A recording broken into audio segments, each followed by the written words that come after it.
Hello guys! Kamusta ang lahat? Tayo ay gagawa ng Turkish pizza. Ito ang ating gagawin, yung natira nating dough.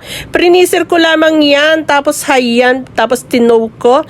Tapos kumuha ako ng mangkok, hugis, bangkayan. Kahit anong hugis, bahala na kayo kung anong gusto nyo. Tapos hayan, ginuhitan ko ng pizza cutter. Dahan-dahan lang sa pagguhit, baka magupit ang ating silicone mat. Nilagyan ko ng cheese, cheddar cheese yan. Tapos ayan, tinupi ko yung gilid at pinahinga ng 30 minutes until mag-double ang kanyang size.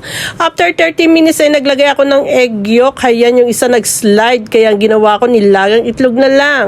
At yung isa ay, ayan, kumakapit siya, kapit pa, wag kang malalaglag. Tapos yung tirang egg yolk na natapong kanina, yun ang ginawa kong egg wash, sayang naman kasi. Tapos ayan, brinas ko lang yan sa gilid at sinalang